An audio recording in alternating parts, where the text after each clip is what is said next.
Welcome to an introduction to glycolysis, a fundamental metabolic pathway found in nearly all living organisms. Glycolysis is the process by which glucose, a 6-carbon sugar, is broken down into two 3-carbon pyruvate molecules. This process occurs in the cytoplasm of cells and doesn't require oxygen, making it an anaerobic process. Glycolysis serves as the starting point for several other metabolic pathways and generates energy in the form of ATP.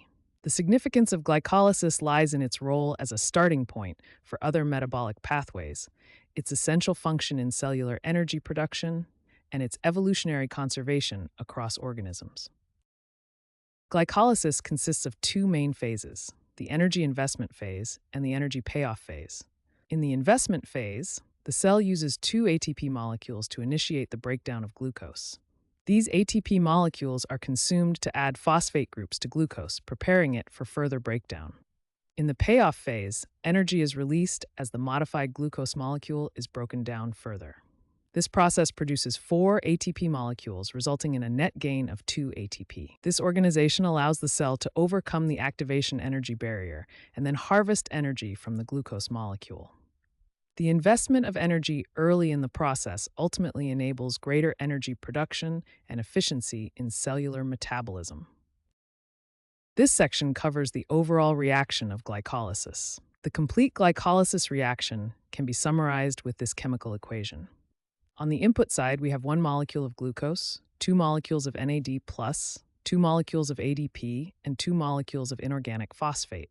Through a series of enzymatic reactions, these inputs are transformed into several output molecules. The outputs of glycolysis include 2 molecules of pyruvate, 2 molecules of NADH, 2 protons, 2 ATP molecules, and 2 water molecules. Let's summarize the net gain from processing a single glucose molecule. We obtain 2 pyruvate molecules, which can enter further metabolic pathways, 2 NADH molecules, which carry high-energy electrons that can be used in other metabolic processes, and importantly, a net gain of 2 ATP molecules, which represent the energy currency of the cell. Glycolysis is also known as the Embden-Meyerhof-Parnas pathway, named after 3 scientists who made crucial contributions to its discovery. Gustav Embden, a German biochemist, identified several key intermediate compounds in the glycolytic pathway during the early 1900s. Otto Meyerhof, who received the Nobel Prize in 1922, established the critical link between glycolysis and muscle contraction. Jakub Parnas, a Polish-Soviet biochemist, made significant contributions by elucidating the role of phosphate compounds in the pathway. Their combined work spanned several decades in the early 20th century, gradually uncovering the complete pathway. The Embden-Meyerhof-Parnas pathway describes the conversion of glucose to pyruvate through a series of enzymatic reactions. Their work was groundbreaking in understanding how cells extract energy from glucose, establishing one of the first metabolic pathways to be fully characterized. The elucidation of glycolysis by Embden, Meyerhof, and Parnas laid the foundation for modern biochemistry and our understanding of metabolic pathways. Step 1 of glycolysis is the phosphorylation of glucose. In this step, glucose is phosphorylated by the enzyme hexokinase. The reaction requires ATP, which donates a phosphate group to glucose. Glucose binds to the active site of hexokinase. Hexokinase transfers a phosphate group from ATP to glucose, specifically to its 6th carbon. This produces glucose 6-phosphate and ADP. The overall reaction can be written as glucose plus ATP yields glucose 6-phosphate plus ADP. This phosphorylation reaction serves 2 important purposes.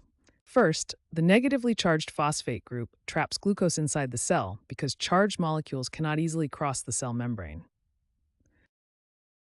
Second, phosphorylation destabilizes glucose, making it more reactive for the subsequent steps of glycolysis.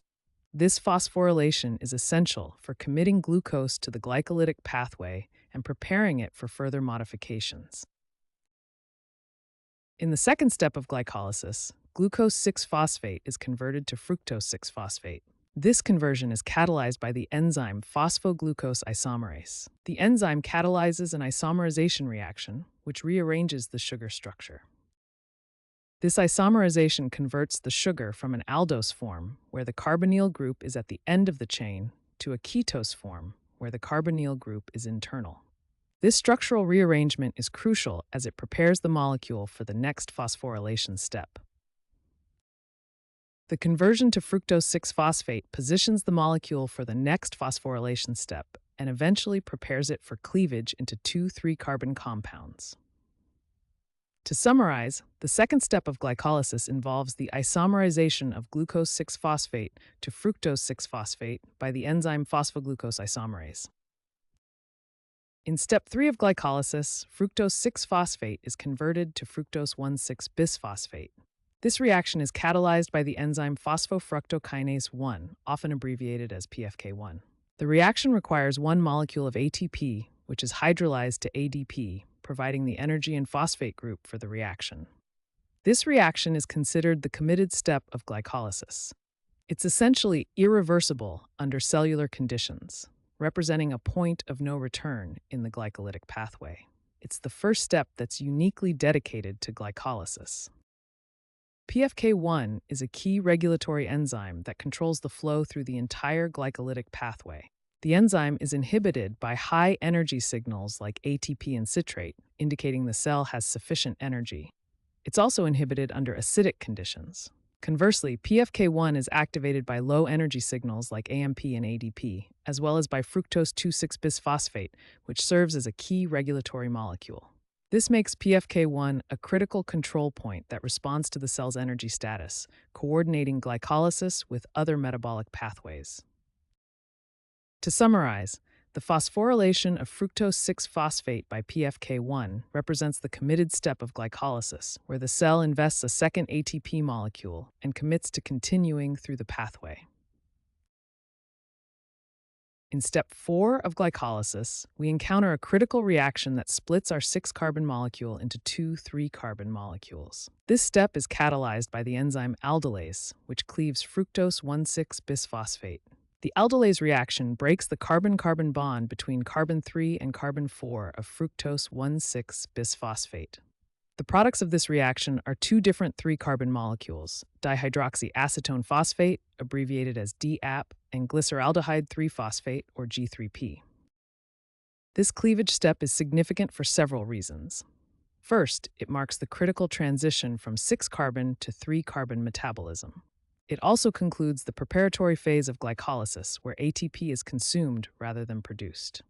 The reaction creates two molecules that will continue through the pathway, effectively doubling the yield of subsequent reactions. Interestingly, only glyceraldehyde 3-phosphate directly continues in the glycolytic pathway. Dihydroxyacetone phosphate must first be converted to G3P by another enzyme called triose phosphate isomerase, which we'll see in the next step. Step 4 represents a pivotal transition point in glycolysis, marking the end of the preparatory phase where ATP is consumed and setting the stage for the payoff phase where ATP will be generated. The fifth step in glycolysis involves the enzyme triose phosphate isomerase. This enzyme catalyzes the reversible conversion of dihydroxyacetone phosphate, or DCHAP, to glyceraldehyde 3-phosphate, known as G3P. This reaction is an isomerization, meaning it involves the rearrangement of atoms without changing the molecular formula. Let's look at the specific molecular changes. JAP has a ketone group, while G3P has an aldehyde group. The key difference is the position of the carbonyl group. In DAP, it's at the middle carbon, while in G3P, it's at the terminal carbon. Triose phosphate isomerase catalyzes this reaction through an anidiol intermediate. The enzyme uses an active site glutamate residue to transfer a proton. This isomerization is critical because only G3P can continue through the glycolytic pathway. DHAP must be converted to G3P to proceed. Remember that in the previous step, fructose 1,6-bisphosphate was cleaved into DHAP and G3P. After the isomerase reaction, we effectively have two G3P molecules from each original glucose molecule. Both of these G3P molecules will proceed through the remaining steps of glycolysis. It's worth noting that triose phosphate isomerase is one of the most catalytically perfect enzymes known, operating at the diffusion-controlled limit, meaning it catalyzes the reaction as fast as substrates can diffuse to the active site. Although the reaction equilibrium actually favors DHAP with about 96% DHAP to 4% G3P at equilibrium, the continuous removal of G3P in subsequent glycolytic reactions pulls this reaction forward. Step 6 of glycolysis involves the oxidation and phosphorylation of glyceraldehyde 3-phosphate, or G3P for short. This reaction is catalyzed by the enzyme glyceraldehyde 3-phosphate dehydrogenase. The substrates for this reaction are G3P, NAD+, and inorganic phosphate. During this reaction, G3P is oxidized while simultaneously incorporating an inorganic phosphate. This process produces 1,3-bisphosphoglycerate, NADH, and a hydrogen ion. Let's examine the reaction mechanism more closely. First, glyceraldehyde 3-phosphate binds to the enzyme's active site. Next, NAD+ accepts electrons from G3P, reducing to NADH. Then, an inorganic phosphate attaches to the oxidized substrate. Finally, the product 1,3-bisphosphoglycerate is released. This step marks the beginning of the energy-yielding phase of glycolysis. It's the first energy harvesting step in glycolysis. The reaction captures energy in the form of a high-energy phosphate bond. Additionally, the electron carrier NADH stores energy that can be used later in cellular respiration.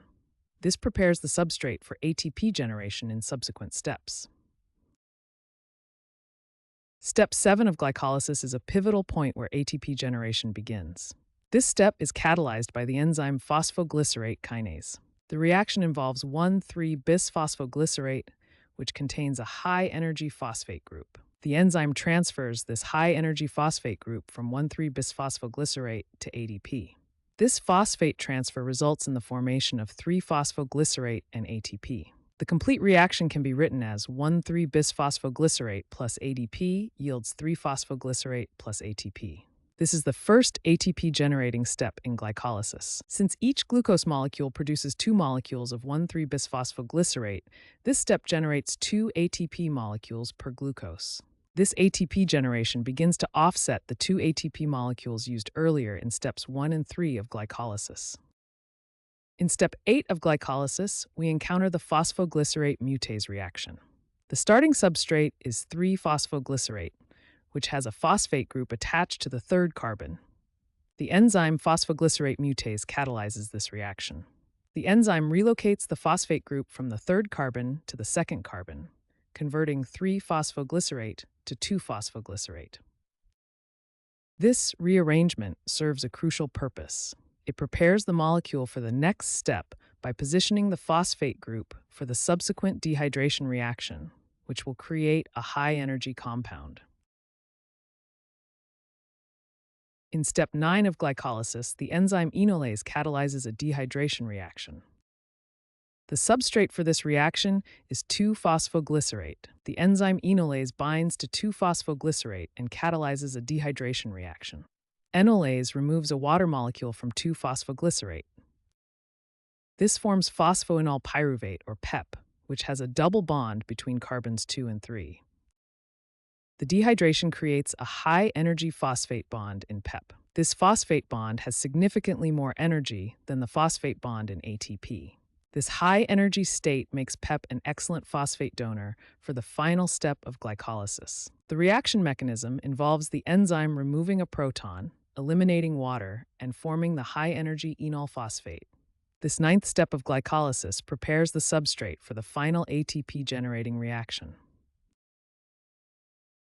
In the final step of glycolysis, we reach the second ATP-generating reaction.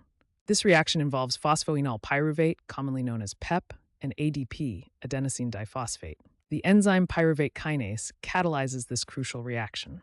This is an irreversible reaction and a key regulatory point in glycolysis. Pyruvate kinase transfers the phosphate group from phosphoenol pyruvate to ADP. This forms pyruvate and ATP as products.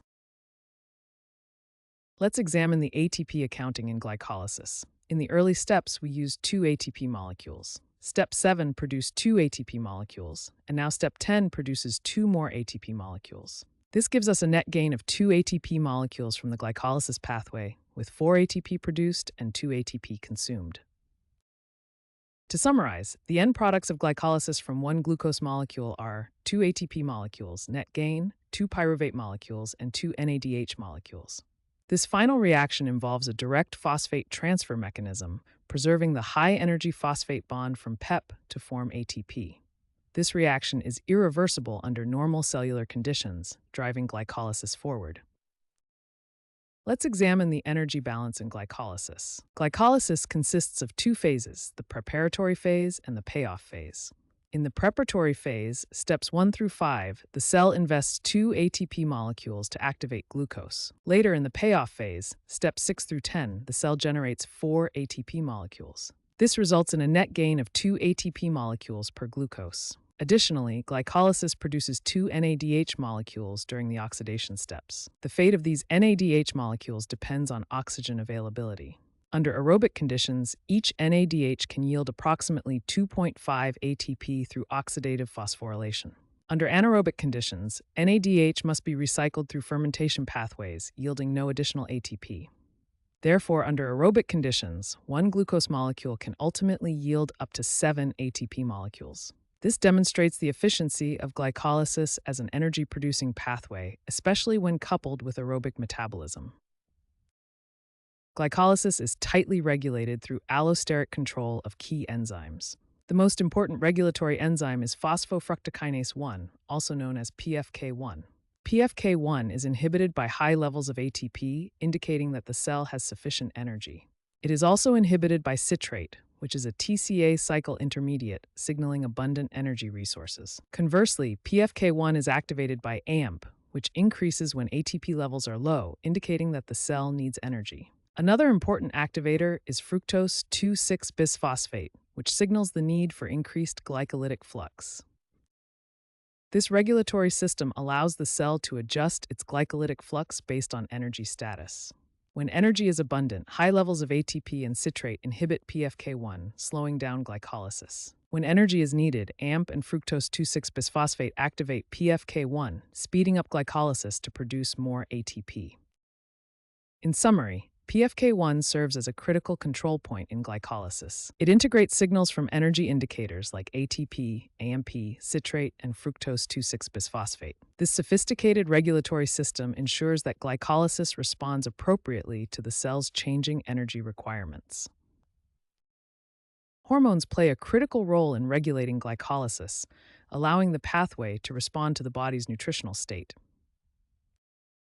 Let's examine how insulin and glucagon regulate glycolysis during fed and fasting states. Insulin is released from the pancreas after meals when blood glucose is high. It binds to insulin receptors, triggering a signaling cascade. Conversely, glucagon is released during fasting when blood glucose is low. It binds to different receptors and activates an opposing pathway. At the transcriptional level, insulin increases the expression of glucose transporters and glycolytic enzymes like hexokinase, PFK1, and pyruvate kinase. Glucagon does the opposite, decreasing expression of glycolytic enzymes, while increasing expression of enzymes involved in gluconeogenesis, which is essentially glycolysis in reverse. At the post-translational level, insulin activates the enzyme PFK2 through phosphorylation. Active PFK2 produces fructose 2,6-bisphosphate, which is a potent activator of PFK1, a key regulatory enzyme in glycolysis. The overall result is an increased rate of glycolysis when insulin levels are high, such as after a meal. Glucagon has the opposite effect. It inactivates PFK2 through a different phosphorylation site. This same phosphorylation activates fructose 2,6-bisphosphatase, which degrades fructose 2,6-bisphosphate. With lower levels of fructose 2,6-bisphosphate, PFK1 is less active, resulting in decreased glycolysis during fasting.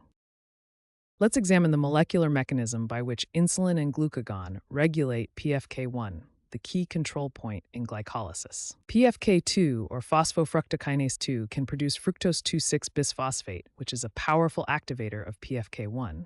Insulin activates PFK2, increasing production of fructose 2,6-bisphosphate, which in turn activates PFK1 and increases glycolysis. Conversely, glucagon inhibits PFK2 and activates fructose 2,6-bisphosphatase, reducing fructose 2,6-bisphosphate levels and decreasing glycolysis. Let's summarize the opposing effects of insulin and glucagon on glycolysis. Insulin increases expression of glucose transporters and glycolytic enzymes, while glucagon decreases them. Insulin activates PFK2, increasing fructose 2,6-bisphosphate levels, while glucagon has the opposite effect. The net result is that insulin enhances glycolysis during the fed state, while glucagon reduces glycolysis during fasting.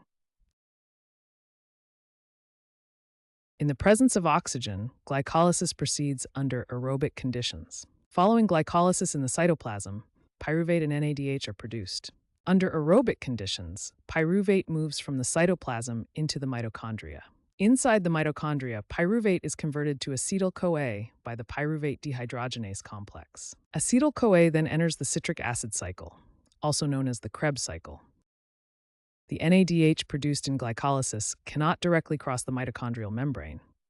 Instead, it transfers its electrons to the mitochondria via specialized shuttle systems. These shuttle systems transfer electrons to the electron transport chain in the mitochondria. Through oxidative phosphorylation, this process ultimately yields significantly more ATP than glycolysis alone. In anaerobic conditions, when oxygen is unavailable, cells face a critical challenge. Without oxygen, NADH accumulates and cannot be oxidized back to NAD+ through the electron transport chain. This creates a bottleneck that would quickly halt glycolysis as NAD+ is depleted. To solve this problem, cells employ fermentation pathways that regenerate NAD+ without requiring oxygen. There are two major fermentation pathways: lactic acid fermentation and alcoholic fermentation. Let's examine each pathway side by side and see how they both achieve the same goal of regenerating NAD+. In lactic acid fermentation, the enzyme lactate dehydrogenase directly converts pyruvate to lactate. During this reaction, NADH transfers its electrons to pyruvate, regenerating NAD+. This process occurs in muscle cells during intense exercise when oxygen is limited, and in certain bacteria. In alcoholic fermentation, pyruvate is first decarboxylated by pyruvate decarboxylase, producing acetaldehyde and carbon dioxide. Then acetaldehyde is reduced to ethanol by alcohol dehydrogenase, which oxidizes NADH back to NAD+ in the process. This pathway is utilized by yeast and some bacteria, forming the basis of alcoholic beverage production. Both fermentation pathways achieve the same critical goal: regenerating NAD+ to allow glycolysis to continue in anaerobic conditions. Let's summarize the key points about fermentation pathways. Fermentation regenerates NAD+ without requiring oxygen, allowing glycolysis to continue in anaerobic conditions. However, it produces much less ATP than aerobic respiration. Different organisms utilize different fermentation pathways, and the end products like lactate or ethanol may accumulate in cells or the environment. Fermentation is essential for anaerobic energy production in many biological and industrial processes, from muscle function during intense exercise to food and beverage production. The Warburg effect is a fundamental metabolic alteration observed in cancer cells.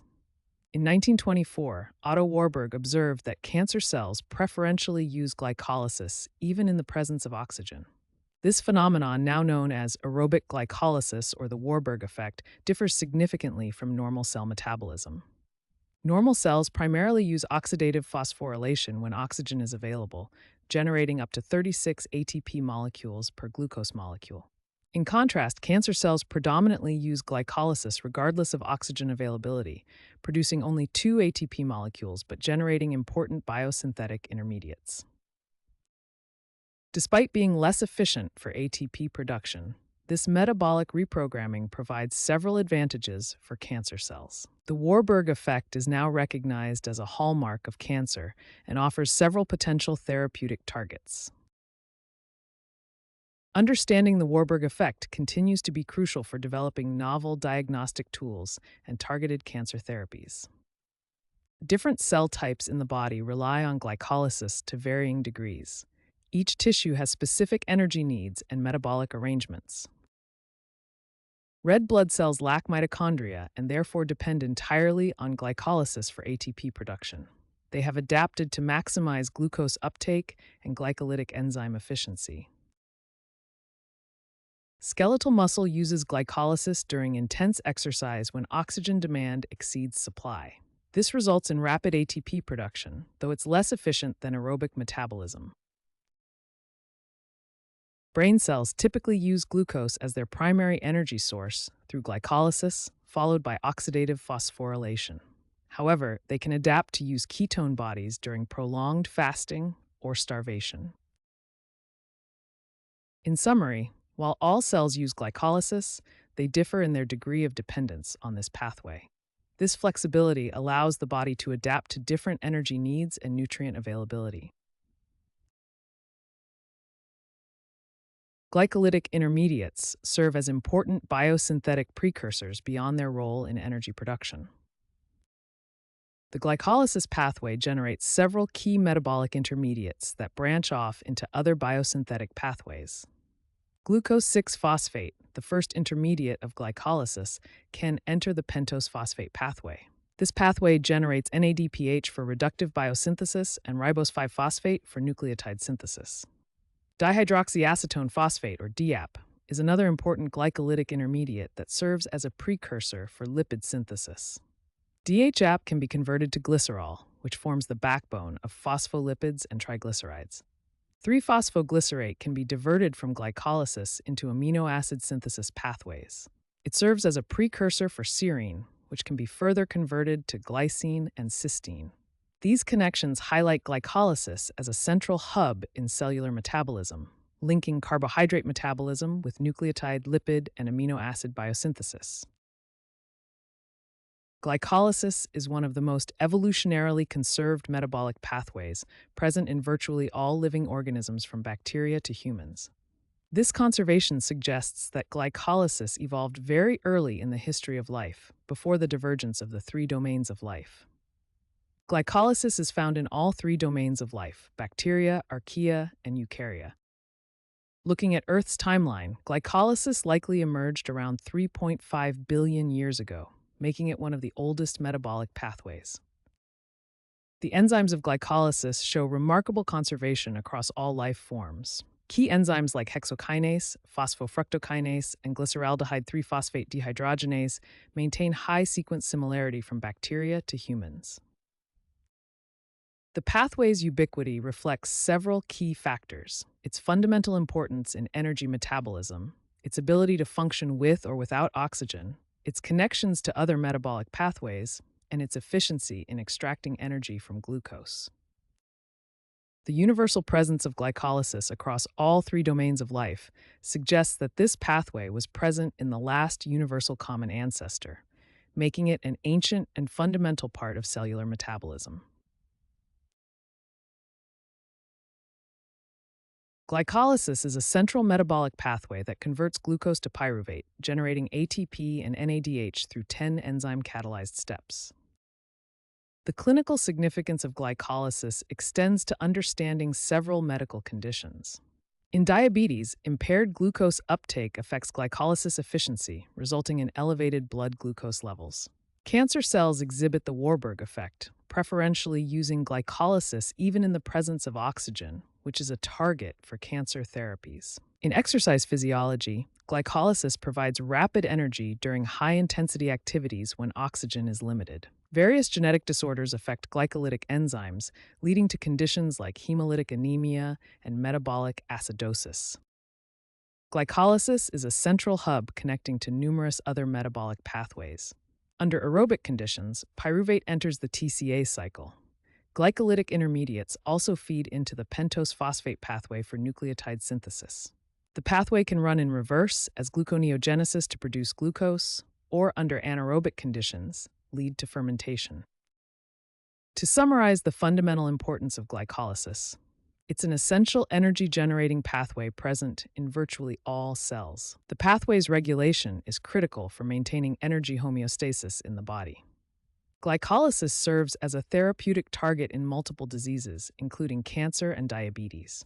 Understanding glycolysis provides a foundation for comprehending cellular metabolism in both health and disease.